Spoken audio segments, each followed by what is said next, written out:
अस्सलाम वालेकुम, मैं हूं शाहजेब खानजादा। पाकिस्तान में कोरोना वायरस के केसेस में मुसलसल इजाफा हो रहा है और इजाफे के साथ साथ अब से कुछ देर पहले कोरोना से पाकिस्तान में पहले मरीज का इंतकाल हो गया है। खैबर पख्तूनख्वा के वजीर सेहत तैमूर खान ने अपने ट्वीट में तस्दीक की है कि मर्दान में कोरोना से मुतासिर मरीज इंतकाल कर गया है। कोरोना वायरस के खतरात बढ़ते जा रहे हैं, जिसकी वजह से सख्त और बड़े बड़े फैसले किए जा रहे हैं। एक बड़ा फैसला सिविल एविएशन अथॉरिटी ने भी किया है, जिसके नताइज बहुत अहम हो सकते हैं। पाकिस्तान बैनुल-अक़वामी फ्लाइट्स को बंद करने की तरफ बढ़ सकता है, क्योंकि इस फैसले के बाद बैरून मुल्क से जो शहरी वतन वापस आएगा उसके लिए ज़रूरी होगा कि वो कोरोना टेस्ट की 24 घंटे पहले की रिपोर्ट जमा कराएगा। यानी 24 घंटे पहले ही वो रिपोर्ट कराई हो। उससे पुरानी रिपोर्ट हुई तो नहीं कबूल की जाएगी। सिविल एविएशन अथॉरिटी के नोटिफिकेशन के मुताबिक मुल्क के तमाम एयरपोर्ट्स पर मुसाफिरों की स्क्रीनिंग लाजिम करार दे दी गई है और ये अमल 21 मार्च से ही शुरू हो जाएगा। इस अमल के तहत बैरून मुल्क से मुसाफिरों का दाखिला कोरोना टेस्ट की मुसद्दिका रिपोर्ट से मशरूद होगा। इन मुसाफिरों के लिए लाजिम होगा कि उन्होंने अपना टेस्ट परवाज से 24 घंटे कबल कराया हो। इस टेस्ट की रिपोर्ट में मुसाफिर का नाम और पासपोर्ट नंबर शामिल होना ज़रूरी है। जो मुसाफिर ये रिपोर्ट पेश करेगा उसे ही आने की इजाज़त होगी। इस रिपोर्ट के साथ टेस्ट रिपोर्ट की फराहमी के साथ हेल्थ डिक्लेरेशन फॉर्म जमा कराना भी लाजिम है। सिविल एविएशन के मुताबिक कोरोना वायरस की मुसद्दिका रिपोर्ट की फराहमी की शर्त 4 अप्रैल तक बरकरार रहेगी। इसके अलावा सिविल एविएशन के मुताबिक मुसाफिरों के आने से पहले तैयारे में जरासीम कश स्प्रे कराना भी लाजिम होगा। अब ये एक बड़ा अहम फैसला किया गया है। जो वफाकी वजीर सिविल एविएशन है गुलाम सरवर खान, उनका बयान भी सामने आया है, वो भी हम आपके सामने रखेंगे और उसके क्या असरात हो सकते हैं। हमारे साथ इस वक्त तैमूर सलीम साहब मौजूद हैं, तैमूर सलीम झगड़ा साहब जो कि खैबर पख्तूनख्वा के हेल्थ मिनिस्टर हैं। झगड़ा साहब बहुत शुक्रिया। एक बड़ी अनफॉर्चुनेट खबर आपकी तरफ से शेयर की गई कि पहली हलाकत हो गई है कोरोना की वजह से। क्या तफसीलात हैं इस हवाले से? वालेकुम जी, इंडीड अनफॉर्चुनेट न्यूज़ है। ये जो पेशेंट थे 8 मार्च को सऊदी अरेबिया से आए थे और 16 को इन्होंने सिम्टम्स डेवलप किए थे। 16 को इनका टेस्ट किया गया था और इनका रिजल्ट है वो 18 को जो है वो आया था, यानी कि आज ही उनका रिजल्ट आया था। मर्दान मेडिकल कॉम्प्लेक्स में उनको जो है वेंटिलेटर पे और उनको ट्रीटमेंट दी गई जब उनके रेस्पिरेटरी सिस्टम रेस्पिरेटरी उनको इश्यूज हुए, लेकिन अनफॉर्चुनेटली आज ही पास हुए। 50 साल की इनकी उम्र थी। और इस वक्त खैबर पख्तूनख्वा में कितने केसेस हैं और लोग कितने और आ रहे हैं? क्वारंटीन की क्या फैसिलिटीज हैं? 19 केसेस थे जिनमें ये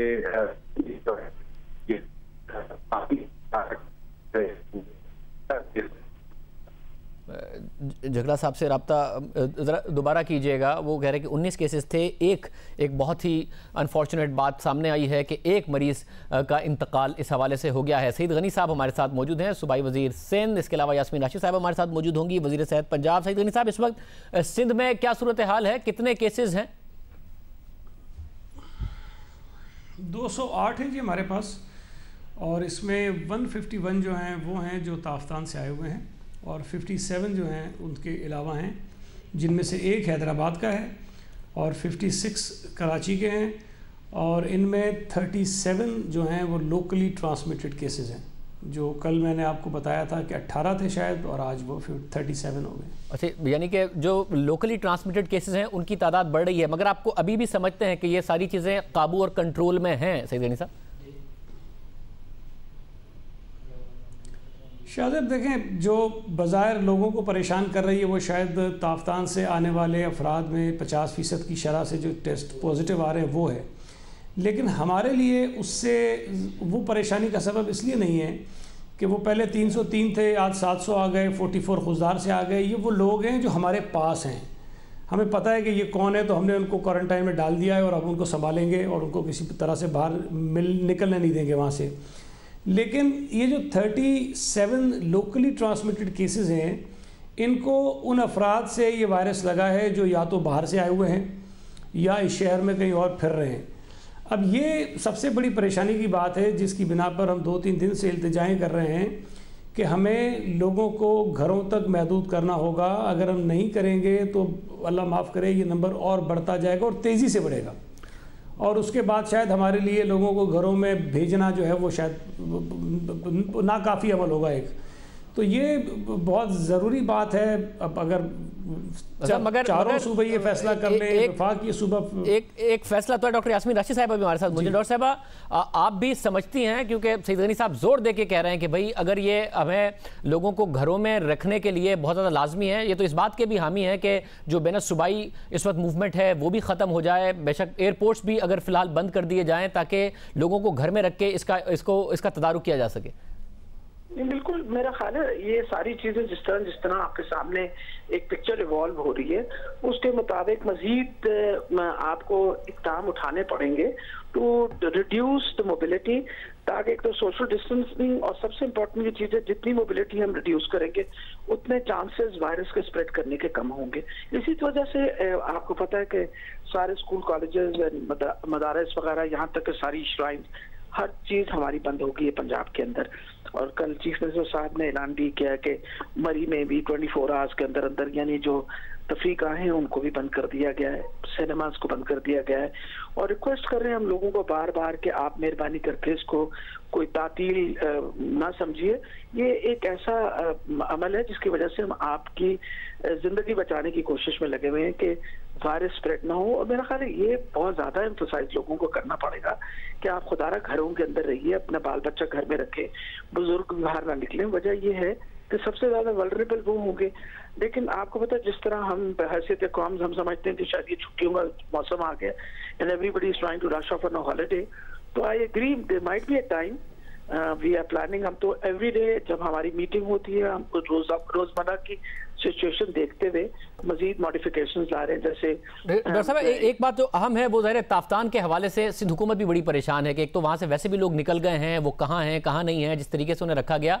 मगर फिर दूसरा सवाल ये पैदा हुआ कि डेरा गाजी खान में जिस तरीके से लोगों को रखा गया है वो भी कोई बहुत ज़्यादा हौसला अफजा सूरत हाल नहीं है। और उसकी जो फुटेजेस सामने आई हैं, लोग एक ही छत के नीचे वो मिल बैठ सकते हैं, एक दूसरे में ट्रांसमिट कर सकते हैं, जो कि ताफ्तान में अनफॉर्चुनेटली हुआ। तो उसके लिए क्या कर रही है पंजाब हुकूमत? इम्पोर्टेंट थिंग इज कि जो these people are the ones who have already been exposed extensively to each other, पहले भी एक्सपोज हुए हैं। अभी जो आपके पास नेक्स्ट बैच आ रहा है that is extremely important to ensure कि उसकी प्रॉपर क्वारंटीन है। अभी हम उनकी क्वारंटीन के लिए भी हैव ऑर्गेनाइज कि जी 1 रूम 1 पर्सन को, and we are trying our level best.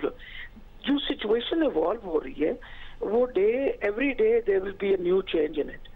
तो जो अभी ये बात सामने आई है, जिस तरह खैबर पख्तूनख्वा ने ऑलरेडी अपने 10 बजे से लेकर शाम 7 बजे उनका दुकानें बंद करने के लिए, इस तरह हमने भी कहा है कि जी रात 10 बजे सब कुछ बंद हो जाया करेगा और we are trying our level best. लेकिन आप अंडरस्टैंडिंग के हमारे बहुत सारे लोग दिहाड़ीदार होते हैं, लोग रोजमर्रा पैसे कमाते हैं तो उनका खर्च चलता है। तो you have to be very careful about all this things, इन पे जो फाइनेंशियल इम्प्लीकेशंस आनी है उसकी तरफ भी ध्यान देना पड़ेगा। लेकिन अगर खुदा न खास्ता अगर ये वबा जिस तरह बढ़ रही है, अगर इसी तरह मजीद बढ़ती रही तो एक वक्त आएगा जब आपको मुकम्मल तौर पर उसे बंद करना पड़ेगा। Because if you look at the example of Italy, then you see that once they close down everything, तो जो लेवल है वो जैसे started coming down, तो we'll have to take some drastic steps उस वक्त। लेकिन मेरा ख्याल है जो सबसे इस वक्त अगले 24 घंटे में हम सबका बतौर आपका बतौर मीडिया, हमारे लोगों का, ऑल ऑफ अस, बार बार लोगों को एक ही चीज पे हमें गाइड करना चाहिए कि आप खुदा के लिए घर पे ठहरिए, घरों से बाहर ना निकलिए। मैं आज ही की बात कर रही हूँ, मैंने 2 ऐसी फैमिलीज देखी जहाँ वो मोटरसाइकिल पे खुद बैठे हुए थे, 2 अदद बच्चे आगे, 1 अदद बेगम पीछे बिठाई हुई थी और दे वर गोइंग ऑफ। अब मसला ये कि 4 बंदे घर से निकले हैं तो they must have gone for some, वो ऐसा कोई काम नहीं है ना जिसमें आप चारों को जाने की। ठीक है डॉक्टर साहब, ये भी मुझे बताइए कि टेस्टिंग किट्स, क्योंकि आज बताया कि वफाक की तरफ से सिंध हुकूमत ने बताया कि उन्हें कुछ 200 मुश्किल से किट्स मिली हैं, 200 से 300, 10,000 उन्होंने अपनी फौरी तौर पर इंपोर्ट कर ली हैं। पंजाब में इस वक्त क्या सूरत हाल है? मेरा ख्याल है हमारे पास we have adequate number of kits, हमारी नई किट्स भी they will be here tomorrow, और हमारे जितने केसेस हैं उनको टेस्ट करने के लिए इस वक्त तकरीबन हम इस वक्त मेरे ख्याल है 250 टेस्ट जो हैं वो ऑलरेडी लगे हुए हैं, जो हमारे कप्तान से भी हमने लिए हैं। Then our PCR is also working in अपना वहाँ निश्तर में। तो अभी तक तो हमारे पास ये एडिक्वेट नंबर ऑफ किट्स, और हमारी जो सप्लाई कर जो आ रही है उसकी वजह से I think we be adequately placed. लेकिन ये इंपॉर्टेंट चीज है कि डायग्नोस्टिक किट्स बहुत इंपॉर्टेंट है। The more kits that we manage to get will be better, क्योंकि लोग जब परेशान होंगे तो बहुत सारे लोग रुख करेंगे अस्पतालों का कि हमारा टेस्ट करें। ये भी बात समझानी बड़ी ज़रूरी है कि हर जुकाम खांसी जो है वो कोरोना वायरस नहीं। बिल्कुल ठीक है डॉक्टर साहब, ये बड़ी अहम बात है। मुझे साथ में बताइएगा, डेरा गाजी खान के लिए आज क्योंकि खबर आई कि वज़ीर आज़म मुतमईन नहीं हुए, खुश नहीं हुए वहाँ पर इंतजामात से, तो कोई स्पेशल ऑर्डर्स हैं कि उनको अलग अलग किया जाए जिस तरीके से वो एक साथ है? क्योंकि सखर में जो सिंध के अंदर इस वक्त है वो बिल्कुल अलग अलग रखा हुआ है, अगर अलग अलग कमरों में सबको रखा हुआ है। मेरा ख्याल है सबसे बड़ी बात है कि सिंध में जो नंबर था वो कंपैरेटिवली कम था, और जितने हमारे पास आए हैं वो 736 लोग थे। It was very difficult to accommodate them separately. They were in a better position. लेकिन अब हमने जो वो बनाई है नई quarantine, we have ensured they have separate rooms। और मेरी इत्तला के मुताबिक, because my secretary was there, Khan साहब ने किसी को कोई रेप्रिमांड ना किसी को ऐसी बात कही, जो of course as a prime minister he would be asking कि भाई जितना बेहतर अरेंजमेंट को कर सकें आप जरूर करिए। उन्होंने कोई ऐसी वो कहते हैं ना, मैं सुन के बड़ी हैरान हूँ क्यों कह रहे थे बरम हुए, उन्होंने तो कोई ऐसी बात भी नहीं कही। My information is that he actually appreciated the effort which has been put up by the administration. झगड़ा साहब, आप क्या कहिएगा? इस वक्त खैबर पख्तूनख्वा के हवाले से आप बात कर रहे थे, आपकी आवाज़ कट गई थी जी। मैंने आपको पेशेंट के डिटेल्स बताए थे, आप आगे पूछे। जी, मैं ये पूछ रहा था कि आपके क्या इस वक्त है, और लोग अगर ताफ्तान से आ रहे हैं, क्या आपकी तरफ से इंतजामात किए गए हैं? टेस्टिंग किट्स के हवाले से आपके क्या इंतजामात हैं? मेन चीज ये है कि जो ताफ्तान से लोग आएंगे कल, उनके लिए हमने पूरा एक डेरा इस्माइल खान में मेडिकल कॉलेज का हॉस्टल खाली किया है ताकि सबके लिए एक एक कमरा हो। टेस्टिंग किट्स जो है जी वो ऑब्वियसली ज्यादा चाहिए होंगी, फिलहाल जितनी हमें चाहिए उसके मुताबिक है, लेकिन हमें हर सतह पे अगर वो सप्लाईज हो, अगर वो क्वारंटीन की फैसिलिटीज हो, अगर वो स्टाफ की पीपीई हो और प्रिपरेशन, इन सब पे अपनी प्रिपरेशन बेहतर करनी है। तो मैं वो नहीं दोहराना चाहता जो डॉक्टर यास्मीन राशिद और सईद गनी साहब ने कहा, लेकिन मेरे ख्याल में अगर हमें ये करना है तो जो हमें 2-3 हफ्ते चाहिए तो उनमें ये बड़ा जरूरी है कि पब्लिक हमारे साथ कोलैबोरेट करे। मैं भी अभी ऑफिस से निकला और अभी भी सड़कें जो है उन पे ट्रैफिक बहुत है। तो हमें ये नहीं कि हमने ट्रैफिक टोटली बंद करना है, हमने इकोनॉमिक जो हालात है वो भी देखने हैं बिल्कुल, लेकिन आई थिंक कि लोगों में रियलाइजेशन स्टेप आएगी, इसमें मैं आपकी भी जो है सपोर्ट की रिक्वेस्ट करूंगा। बिल्कुल सईद गनी साहब, अब क्योंकि वफाक ने यह भी कह दिया है कि अब 21 के बाद मार्च के बाद जो भी बाहर से आएगा वो 24 घंटे के अंदर अंदर अपना टेस्ट करा के आएगा, जो कि प्रैक्टिकली नामुमकिन नज़र आता है। हमने बड़ी तहकीकात की है मुख्तलिफ ममालिक में। तो आप जो चाहते हैं बेनस्वाई, आपने बसें तो बंद करने का ऐलान कर दिया है, फ्लाइट्स भी बंद हो जाती है, तो जो आप कह रहे हैं वो ठीक साबित हो जाएगा। और मैं इस बात को सेकंड करता हूँ आप सबकी तरफ से, जो आवाम से अपील की जा रही है, ख़ासतौर से जो क्वारंटीन में हैं लोग उनसे मिलने ना जाएँ, और जो खुद क्वारंटीन में है उन्हें पता होना चाहिए कि उन्हें 14 दिन के लिए रखा गया। अगर वो अपना राब्ता दूसरों से करेंगे तो फिर उनका दौरानिया बढ़ ही सकता है, कम नहीं होगा, उनका क्वारंटीन का पीरियड बढ़ सकता है। इसलिए रिश्तेदार भी उन्हें छोड़ दें और वो भी समझें कि ये बहुत ज़्यादा लाजमी है। जी सईद गनी साहब। शायद मैं थोड़ी सी एक दो चीज़ और भी कहूँगा जो यास्मीन राशिद साहिबा ने बातें की हैं। देखें, एक तो अच्छी बात कम अज़ कम ये है कि कुछ रियलाइजेशन है और कुछ वो स्टेप्स लेना शुरू किए हैं दीगर सूबों ने भी, जो हम पहले ले चुके हैं। मैं इस बात में 100% कन्विंस्ड हूँ कि ये चीज़ें जो हमने आज की हैं आपको करनी है। अब ये जो कह रहे हैं कि हम मज़ीद सोचेंगे, आपने जी 10 बजे मार्केट्स बंद करने का कह दिया, इसका कोई फ़ायदा नहीं है। मैं बता रहा हूँ, अगर आपको बंद करनी है बिल्कुल बंद करें, लोगों को ऐसी चीज़ें फराहम ना करें जहाँ पर वो जा सकें। हम लोगों से तवक्को करते हैं कि वो ताउन करेंगे, लेकिन अगर आप उनके पास ऐसे जगहें मौजूद होंगी जहाँ पर वो इकट्ठे हो सकते हैं, जमा हो सकते हैं, तो वो यकीनन निकलेंगे। तो मेरा ये ख्याल है कि जो काम आपने करना है, अब जितनी ताख़ीर करेंगे उतना आपको उसका खुमियाजा नुकसान ज़्यादा भुगतना पड़ेगा, बल्कि हमें क्या पूरी कौम को, लोगों को भुगतना पड़ेगा। दूसरा, इसके मैं समझता हूँ इसके जो इकोनॉमिक पे इसके इम्प्लीकेशंस आएंगे, बहुत ज़्यादा आएंगे, हमारी इकोनॉमी पे इसका असर पड़ेगा। हमने ये सारी चीज़ें डिस्कस की हैं जिनका आप ये बात कर रहे हैं कि दिहाड़ीदार होते हैं, डेली वेजर होते हैं, बेचारे रोज़ कमाते हैं, रोज़ अपना घर चलाते हैं। हमने उनका भी सामने रखा है कि उनको हम कैसे हेल्प आउट कर सकते हैं, उसका रास्ता हमने भी तलाश किया है। यास्मीन साहिबा कह रही थी कि हमने सखर में तादाद कम थी।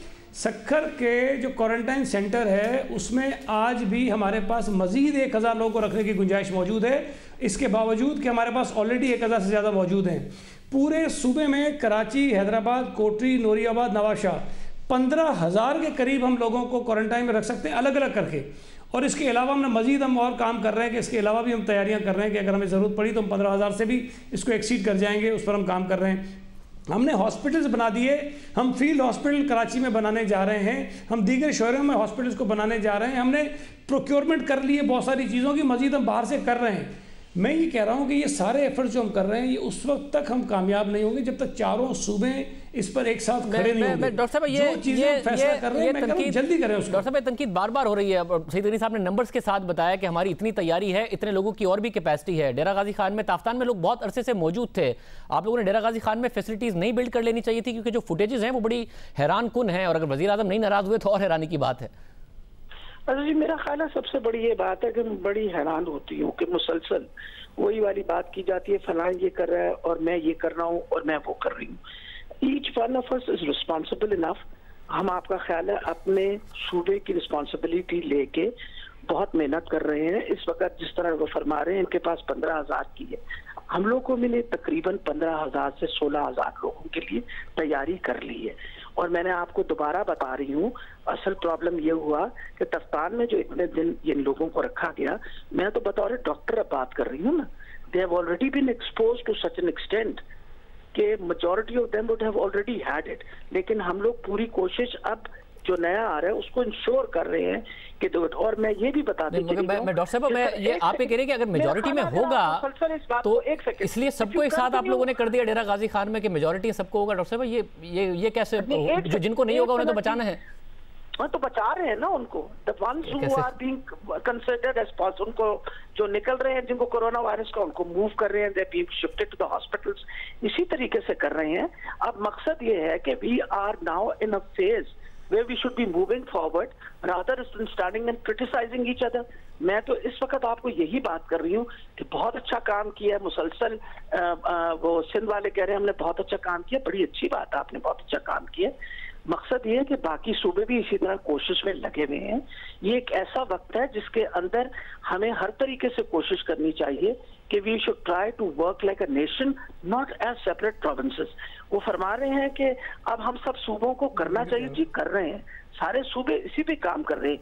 जब हमारी मुलाकात होती है तो प्राइम मिनिस्टर साहब जब बैठते हैं तो सारे चीफ मिनिस्टर्स बैठते हैं, एवरीबडी डिस्कसेस दीज थिंग्स, और हर सूबा अपनी बात करके बता के और उसके मुताबिक कंसेंसस के साथ आगे मूव कर रहे हैं। तो मेरा ख्याल है कि it is time that we move forward and we start working कि जी आइंदा हमने क्या इकदाम उठाने हैं, जो इन्होंने फरमाया। साहब ये जो डॉक्टर साहब कह रही हैं, यहाँ से अब किस तरीके से आगे बढ़ा जाए और सिचुएशन को कंट्रोल किया जाए, और आपको जाहिर ग्राउंड रियलिटीज आप देख रहे हैं, आपको खुद सईद गनी साहब लग रहा है कि यहाँ से सिचुएशन कंट्रोल हो सकती है, खुदा न ख्वास्ता इटली या चाइना जैसी सिचुएशन की तरफ पाकिस्तान नहीं जाएगा? अगर हमने जल्दी फैसले नहीं किए शाहजेब, तो मैं समझता हूँ, अल्लाह माफ़ करे, मैं कह रहा हूँ कि बार बार कह रहा हूँ कि मैं शायद गलत हूँ, खुदा ना करे कि मेरी बात सही हो, लेकिन जिस रफ्तार से हम फैसले कर रहे हैं शायद चीज़ें हमारी दुरुस्त नहीं, समत में नहीं जा रही है, डिले होगी। मेरी बात को पता नहीं क्यों डॉक्टर साहब समझिए कि मैं तनकीद कर रहा हूँ, लेकिन हमें परेशानी है, चूँकि मैं पिछले कोई 17-18 दिन से जब ये इशू चला है मुस्तकिल मीटिंग्स में हूँ, बहुत सारी चीज़ें हमारे सामने आती हैं, मुझे इसलिए परेशानी हो रही है। हो सकता है कि जो लोग बाहर टीवी पे बैठ के देख रहे हैं उनको अंदाज़ा ना हो कि हम तक क्यों परेशान हैं।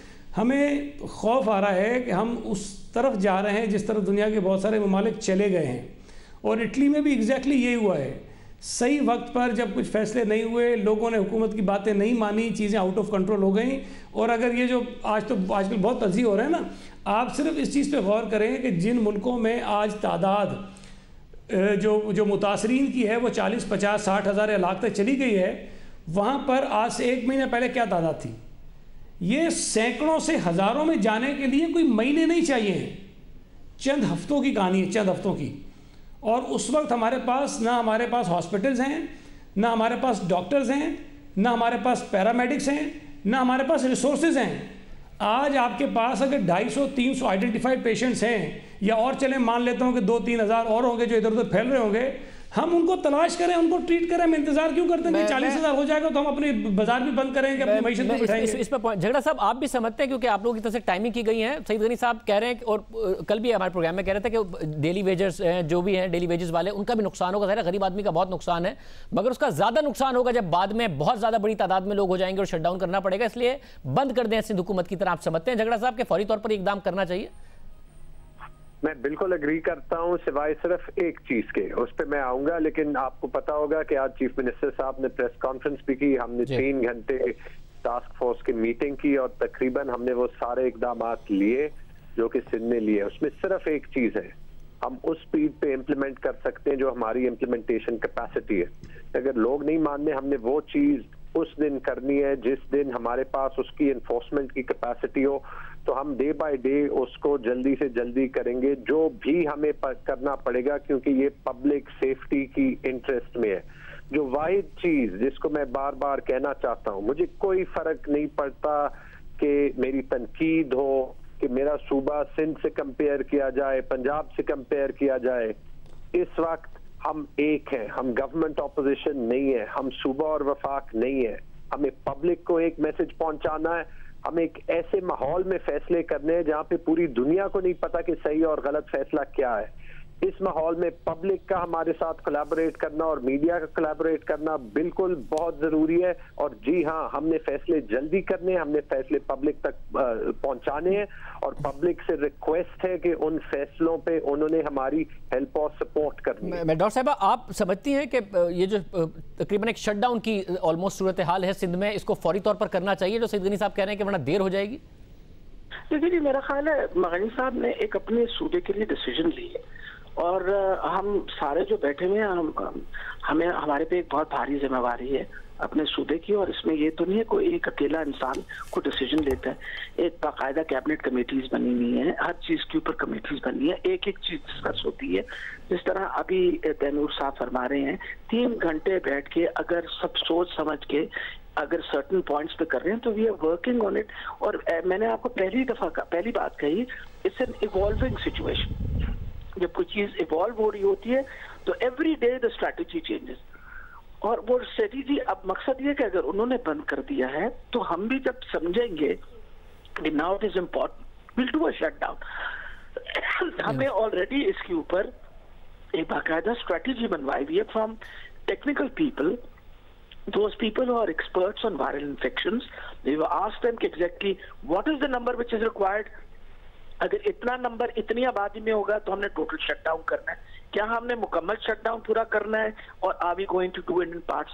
All these strategies have been discussed, वो बनी हुई है and we are following them. उसी तरीके से हम फॉलो कर रहे हैं। बहुत शुक्रिया आप तीनों का। नाज़रीन, आपने गुफ्तगू सुनी। इस वक्त सूरत हाल ये है, साथ ही एक बहुत अहम फैसला जिससे पाकिस्तान में फ़्लाइट ऑपरेशंस इफेक्टिवली बंद हो सकते हैं, वो ये है कि 21 तारीख से जो भी आएगा उसको कोरोना का टेस्ट पिछले 24 घंटे में कराने का सर्टिफिकेट दिखाना होगा, वरना जहाज़ में आने की इजाज़त नहीं होगी जो भी बाहर से पाकिस्तान आ रहा होगा।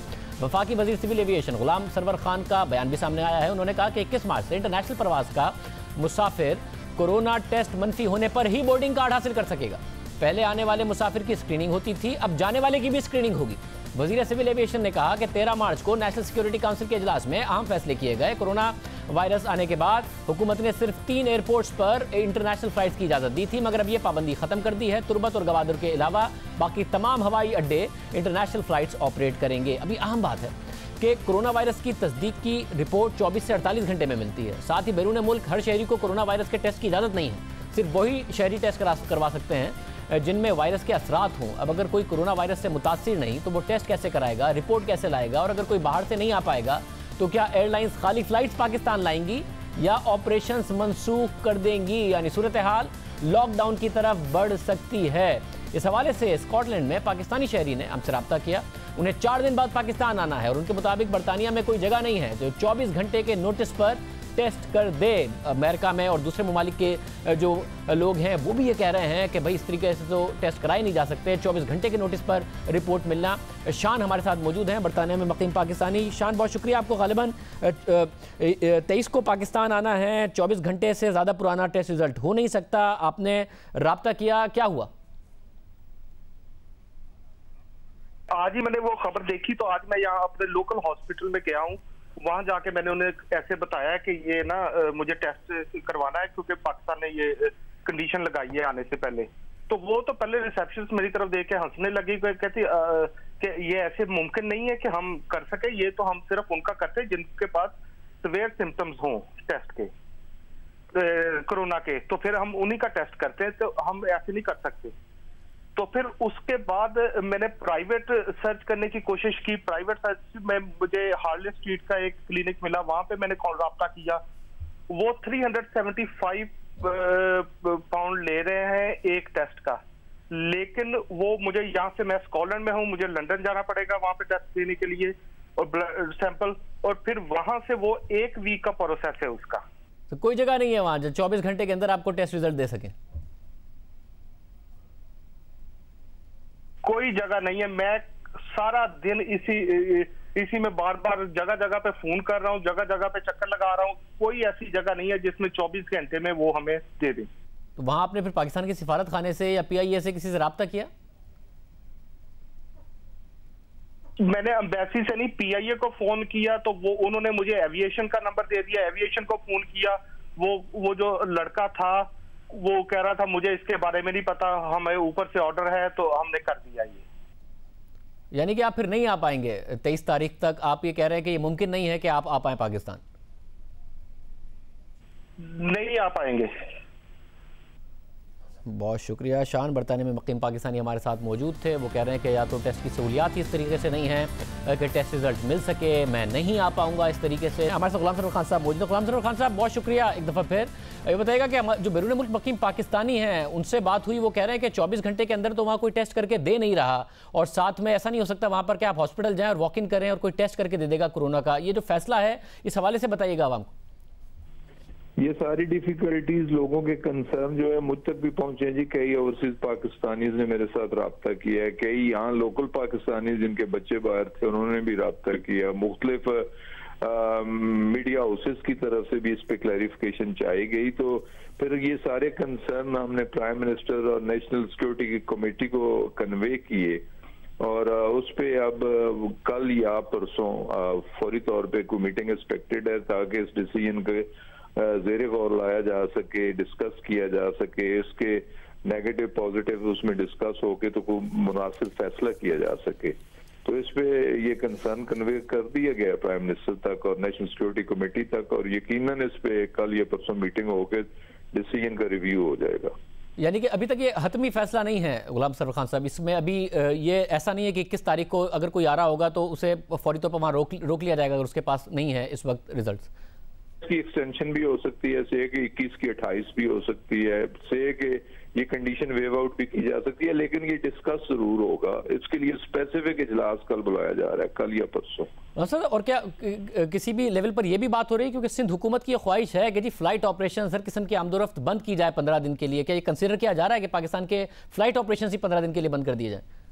ये बिल्कुल बहुत सारे मुल्कों ने बिल्कुल लॉकडाउन कर दिया है, और ये ऑप्शन डिस्कस हुई थी। तो ये लॉकडाउन की अल्टरनेट ऑप्शन थी, ये जो हमने दी है कि जो क्लियरेंस सर्टिफिकेट ले वो आ जाए, तो लॉकडाउन ना हो। लेकिन उसमें भी लोगों की डिफिकल्टीज आ रही हैं, तो फिर इस कंडीशन को दोबारा हम डिस्कस करना चाह रहे हैं ना, कि एक तो लॉकडाउन है, ये अल्टरनेट दिया है, इस पे भी लोगों को डिफिकल्टी है कि 24 घंटे पहले उनका क्लियरेंस सर्टिफिकेट नहीं हो सकता, वहाँ विदाउट सिम्टम्स उनके टेस्ट ट्रायल नहीं हो सकते, वहाँ लोगों को डिफिकल्टीज हैं। तो किस तरीके से ये रिस्ट्रिक्शन कम की जा सकती है या खत्म की जा सकती है, इसके लिए प्राइम मिनिस्टर को कन्वे कर दिया है, उन्हें रिक्वेस्ट की गई है कि आप इजलास बुला के तो उसमें ये फैसला करें। बहुत शुक्रिया। गुलाम सरवर खान साहब हमारे साथ मौजूद थे। वो कह रहे हैं इस हवाले से अब बात होगी, फिर देखेंगे कि इस फैसले का क्या आता है। अभी फिलहाल इसको हतमी फैसला ना समझा जाए।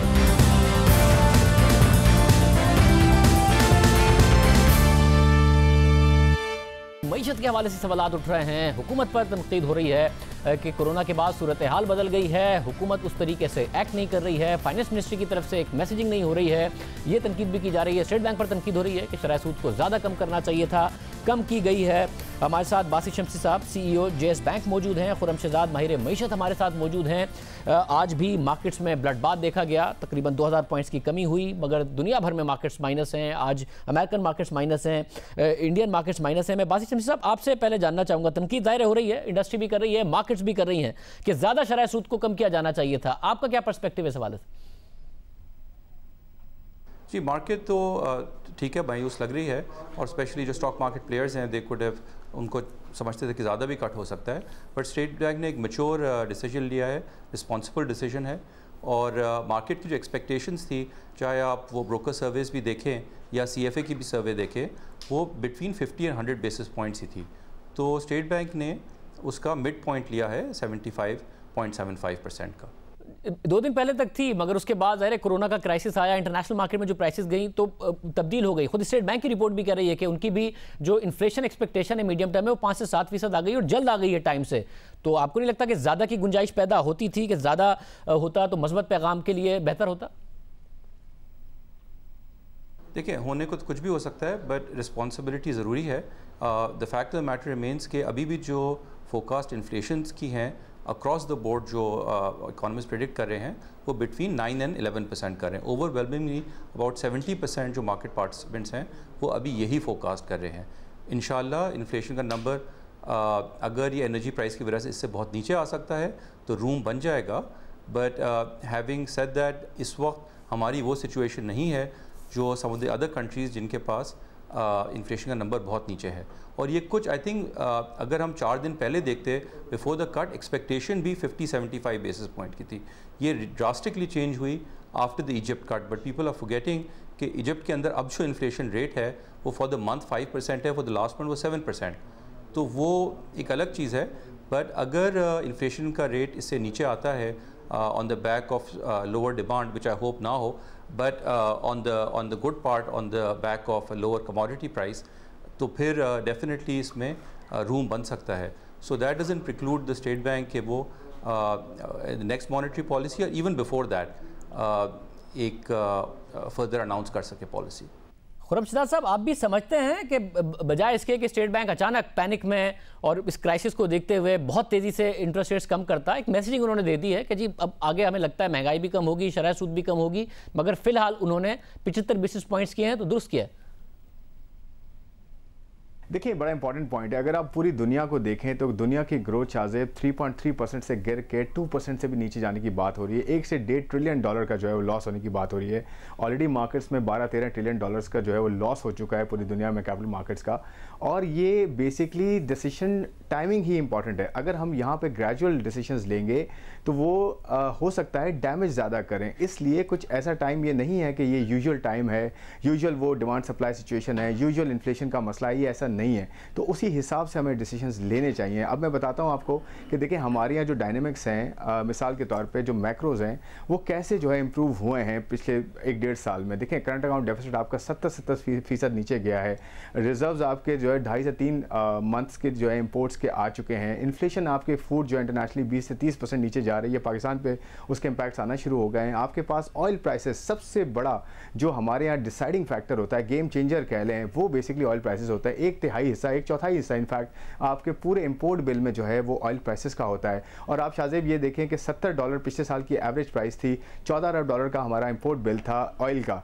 इस मरतबा अगर ये ऑयल प्राइसेस अभी $26 पे आ गई हैं, अगर ये ऑयल प्राइसेस 30 पे सस्टेन करती हैं, इसका मतलब है कि आपका जो टोटल $14 अरब का बिल है वो $7 अरब पे आ जाएगा। कितना बड़ा विंडफॉल गवर्नमेंट को मिलने जा रहा है। उसके साथ साथ एक और चीज़ ये कि 1% अगर इंटरेस्ट रेट कट किया जाता है तो सबसे बड़ी बेनिफिशियरी जो है वो गवर्नमेंट खुद होती है, क्योंकि गवर्नमेंट का खुद का जो डोमेस्टिक डेट अगर आप ओवरऑल देखें 33 ट्रिलियन का टोटल जो है डोमेस्टिक डेट है। इसके अंदर गवर्नमेंट का जो पोर्शन है 24 ट्रिलियन का है, और दूसरा जो पोर्शन है 6.9 ट्रिलियन या 7 ट्रिलियन कह लें वो सिर्फ प्राइवेट सेक्टर का है। टोटल 33 ट्रिलियन का मतलब ये कि 1% चेंज अगर आता है तो 330 अरब रुपए का जो है वो फायदा होता है ओवरऑल इकोनॉमी को, यानी कि प्राइवेट सेक्टर को भी, गवर्नमेंट को भी। गवर्नमेंट का 70% हिस्सा है, प्राइवेट सेक्टर का 30% हिस्सा है। ये पूरा जो है यूटिलाइज किया जा सकता है सही तरीके से अगर रेट को टाइमली कट किया जाए। अगर हम डिले करेंगे ऑलरेडी डैमेज ज़्यादा हो जाएगा। फिर आप देखेंगे इंडस्ट्री जब मर चुकी होगी या फिर एक आम आदमी जो है वो फारिग हो चुका होगा अपनी जॉब से, तो नेचुरली उसका इम्पैक्ट जो है फिर बहुत मुश्किल हो जाएगा रिकवर करना।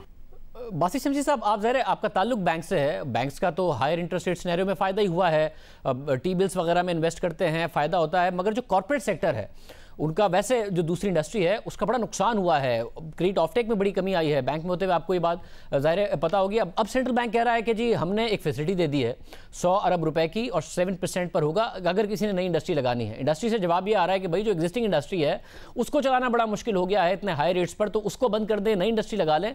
आप समझते हैं 100 अरब रुपए से कोई फ़र्क पड़ेगा ये जो पैकेज दिया गया? देखिए, एक सिग्नल है, पर हम जो मिस कर रहे हैं बात ये आई थिंक सब लोग बहुत लाइटली ले रहे हैं इस चीज़ को। ये जो 100 बिलियन रुपए की फैसिलिटी है ये बहुत सब्सटैंशियल है। ये 10 ईयर फैसिलिटी है 7% के ऊपर। अगर आप 100 बिलियन रुपए की बात करें और पर लोन जो है 5 बिलियन हो सकता है, तो हमारा इस वक्त ऑब्जेक्टिव क्या है कि जॉब क्रिएशन करनी। अगर एक इंडस्ट्रियलिस्ट है और वो एक प्लांट की एक्सपेंशन, एक नया प्लांट लगाने का सोच रहा था बट हाई इंटरेस्ट रेट पे वो उसके लिए पॉसिबल नहीं था, तो 7% पे लॉक्ड 10 साल के लिए फंडिंग। आप देखें 100 बिलियन रुपए का मतलब ये है कि वो तो स्टेट बैंक की फैसिलिटी है, उसके बाद वर्किंग कैपिटल भी होता है, उसके बाद उसकी अपनी इक्विटी भी होती है। तो इससे तो कोई ऑलमोस्ट 150 से 200 बिलियन रुपए की इंडस्ट्री लग सकती है और ये टाइम सेंसिटिव भी है। तो अगर इंडस्ट्रियलिस्ट को फेथ है हमारी कंट्री में और होना भी चाहिए, so they can fast track these projects and एक 10 ईयर्स की उनको लॉक इन मिल जाती है। आप इस तरह से भी सोचें कि अगर आजकल के इंटरेस्ट रेट्स के हिसाब से कोई 5 से 6 बिलियन डॉलर की 5 से 6 बिलियन रुपए की सब्सिडी है per year. So almost you can say कि 60 बिलियन रुपए की ये भी सब्सिडी है। सो आई थिंक ये चीज़ जो है आजकल अंडर प्ले हो रही है, बट क्योंकि वो नी jerk reaction stock market is hopping के 2 या 3% उनको हो जाए और उससे कुछ रिकवरी आ जाए, but we have to keep in mind कि we have to look at the bigger economy. Inflation is end of the day जो है ये टैक्स ऑन द पुअर है। इन्फ्लेशन इंशाल्लाह 6 या 7% आ जाए, बट द फैक्ट रिमेंस कि अभी जो फोरकास्ट हैं वो 9 से 11% की हैं। तो उसके हिसाब से we have to not think about the 200,000 जो एक्टिव 200,000 टोटल UIN है, पर चलें 200,000 जो इन्वेस्टर्स हैं एक्टिव स्टॉक मार्केट में, but to think of overall जो इन्फ्लेशन जो टैक्स ऑन द पुअर है। So I think it's a measured response. ये बात दुरुस्त है कि स्टॉक मार्केट को देखकर तो कतई तौर पर स्टेट बैंक को फैसला नहीं करना चाहिए, ना ही हुकूमत को इस दबाव में आना चाहिए कि मार्केट गिर रही है, मार्केट गिरती रहती है, मार्केट बढ़ती रहती है। मगर आम आदमी को देखकर तो फैसला किया जा सकता है। तकरीबन 1% अगर इंटरेस्ट रेट कम होता है, 200 से 250 अरब रुपए का स्पेस आता है हुकूमत के पास। इस वक्त जो हालात है कोरोना वायरस की वजह से डेली वेजेस पर जो लोग हैं उनका काम बंद हो रहा है, तो हुकूमत उसमें पैसे दे सकती है और 250-300 अरब रुपए को यूटिलाइज कर सकती है। अगर 1% इंटरेस्ट रेट कम करती है तो हुकूमत के अपने पास जो है वो बाकायदा तौर पर स्पेस क्रिएट होता है, गुंजाइश क्रिएट होती है। अगर इंटरेस्ट रेट को ज्यादा कम किया जाता है तो फायदा हर लिहाज से ओवरऑल मईशत का है। शाहजेब, इंटरेस्ट रेट्स का नीचे जाना इकोनॉमी के लिए हर सूरत में फ़ायदेमंद है, उस पर तो कोई डिबेट ही नहीं है, और रिलीफ भी मिलती है इंडस्ट्री को भी। बट हमें ये भी देखना है कि हमें एक रिस्पॉन्सिबल बिहेवियर चाहिए। आज हमारा इन्फ्लेशन 6-7% पे नहीं आया है। आज हमारा इन्फ्लेशन अभी भी 10% पर है। लास्ट मंथ का नंबर भी 11 था। अगर इन्फ्लेशन का नंबर नीचे आएगा, और इंशाल्लाह नीचे आए नंबर, तो हमें क्यों नहीं, हम इन्फ्लेशन बिल्कुल हम कम कर सकते हैं, बट इंटरेस्ट रेट, बट इस वक्त इंटरेस्ट रेट कम करना, आई थिंक अगर ये 2 या 2.5% का इंटरेस्ट रेट कट हो जाता तो एक इररिस्पॉन्सिबल बिहेवियर हो जाता based on a future forecast. We also don't know. नहीं, मगर फ्यूचर फोरकास्ट तो खुद सेंट्रल बैंक ने कही है कि उन्हें मीडियम टर्म में लगती है 5 से 7% इन्फ्लेशन। पहले वो कहते थे, जब उनको कहा जाता था कि जी आज की इन्फ्लेशन देखे इतनी है, तो वो कहते नहीं मैं आगे की देख के इंटरेस्ट रेट्स को बढ़ा रहा हूं। अब आगे की उन्हें खुद कम नजर आ रही है, तो इस वक्त की देखी जाए इन्फ्लेशन क्या है, क्योंकि इंटरनेशनल मार्केट में ऑयल प्राइसेस $25 पर बैरल हो गई हैं। बढ़ेंगी भी तो कितनी ज़्यादा बढ़ जाएंगी। डिमांड पाकिस्तान में ओवरऑल वैसे ही कहा जाता है कि जो इंटरेस्ट रेट्स हैं उनका डिमांड से कोई ताल्लुक नहीं है इस वक्त जो इन्फ्लेशन हो रही है, मगर डिमांड कम हो जाएगी। जिस तरीके से लोग अगर घर में महदूद होकर रह जाएंगे तो इन्फ्लेशन तो कम ही नजर आ रही है आने वाले दिनों में। पहले वो कहते थे आने वाले दिनों को देख के मैंने इंटरेस्ट रेट्स को बढ़ाया हुआ है। देखिए, ये जो है ना पाकिस्तान के लिए ऑफ कोर्स ये एक बहुत ही मैं कहता हूँ 25 या 32 या $35 पे भी बहुत पॉजिटिव न्यूज़ है, और आई थिंक इंडस्ट्री को भी इससे पॉजिटिविटी लेनी चाहिए। बट टू से कि मीडियम टर्म आउटलुक जो है, अगर वाकई इन्फ्लेशन का इंशाल्लाह ये 6 और 7% आ जाती है, तो हम ये 2 महीने के बाद फिर भी मॉनेटरी पॉलिसी होगी, और मॉनेटरी पॉलिसी तो कभी भी हो सकती है emergent. So I think that but what if it was not it would been quite responsible कि आज हम इंटरेस्ट रेट्स जो हैं 2 या 2.5% कट हो जाते, और कल को फॉर एग्जांपल ये कुछ between Russia and other powers oil producers कोई एग्रीमेंट होता, ऑयल की प्राइस बढ़ती एंड मे बी इन्फ्लेशन नीचे आती but may be not below 8%, तो उसके बाद फिर how would you then make that adjustment again. So I think it is better to be responsible. हमारे पास unlike the US the whole economy doesn't revolve around interest rates, and it does not revolve around the stock market. Most of the borrowers जो SME borrowers हैं, ME borrowers हैं हमारे, are still using their own money, and I think उनके लिए जो the cost of inflation जो है वो बहुत बड़ा टैक्स है उनके लिए, as opposed to the interest rate Khurram for the average person जी। खुरम साहब, आप भी समझते हैं कि ज़ाहिर पहले तनकीद हो रही थी कि हॉट मनी के लिए इन्होंने इंटरेस्ट रेट्स बढ़ाए हुए हैं, तो हॉट मनी तो इस रेट पर भी बाहर जाता हुआ नजर आ रहा है। 1.1 अरब डॉलर पहले ही निकल गया, जो ग्लोबल इस वक्त फिनोमेना है। तो उसके बाद हो सकता है कि गवर्नर स्टेट बैंक ने वाकई एहतियात से इस वक्त काम करते हुए, एहतियात से देखते हुए इस वक्त कम से कम ये मैसेजिंग सिर्फ की है कि जी 75 बेसिस पॉइंट कम है और आगे हम और कम करेंगे, बजाय इसके कि पैनिक में वो ज़्यादा कम करते।